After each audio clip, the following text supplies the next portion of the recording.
very, very warm welcome on a not so welcoming night. Kind of a cruddy night. Our program is downstairs. You can hear it.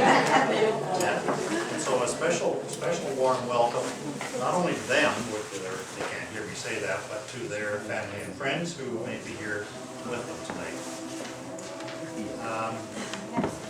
We're going to dispense with the minutes tonight because of our program, but we do have a couple of items of business. But before we get to that, I've got to tell you a story.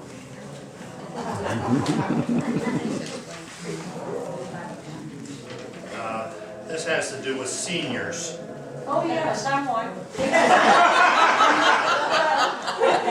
Along with a few others of us.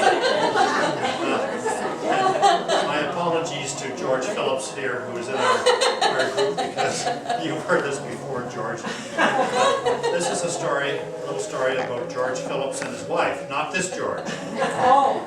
And they were from, this George Phillips is from Mississippi. Anyway, they were getting ready to go to bed one night, so it must have been around 9:30. And George was turning out the lights downstairs, and his wife called down to him. She was already upstairs. And she said, "George, there's a light on in the shed out back. You better turn it off before you come up." So he went to the back door, opened the back door, and lo and behold, he sees two guys in his shed trying to rob them, just stealing stuff. So he gently closed the door, he came in, he phoned the police. And the police said, he explained to the police what was up.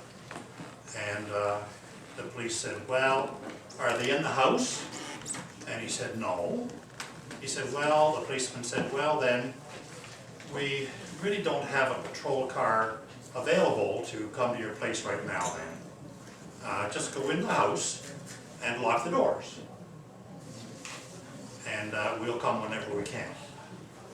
So he put the phone down, and he counted to 30, and he called them back. And he said, "I just called you a few seconds ago about the two men robbing me in my back shed." And he said, "You don't need to worry about them anymore, I just shot them." So, within 3 minutes, they're getting ahead of me here. There were 3 squad cars, a SWAT team, and an ambulance. And one of the policemen said to him, "I thought you said you shot them."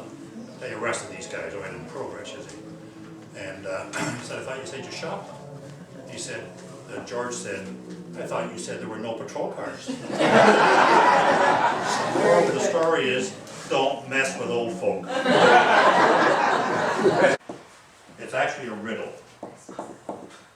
There is one word in the entire English language of 40,000 words or so, where it's a 9-letter word, and if you remove one letter at a time, each time the word that's left behind is actually an English word. And that word is the word startling. Think of it in your mind, startling. Alright, if you take out the T, you have the word, you have the word, I'm sorry, if you take out the letter L out of startling, then you have the word starting. And if you take out the letter T out of that, you have the word staring. If you take out the letter R, no, I'm sorry, I'm getting ahead of myself. Take out the letter A, you have the word string. If you take out the letter R, you have sting. If you take out the T, you have sing. If you take out the letter G, you have sin. If you take out the letter S, you have in. And you remove the letter N, you have I. Anyway, I have a little ditty to read to you. I come across these little ditties, you see. There's a little ditty they sing. And this was from This was from Heritage on the Hill, which would be Richmond Hill Historical Society. And somebody wrote a little poem in here, or found a little poem, I should say. They didn't write it, because the author is a person that I thought was a real person when I was in high school. The name was anonymous. It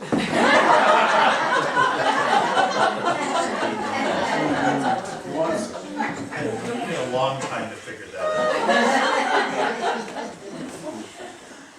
It is entitled, When Dreams Cost a Nickel.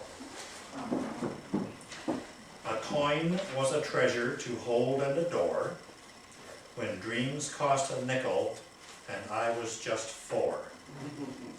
I plotted and planned and nursed visions galore of treats I would buy at the old candy store. The barrels of anise, the licorice sticks, the saltwater taffies were all up for licks. With wealth in my hand, I would run to the store when dreams cost a nickel and I was just 4.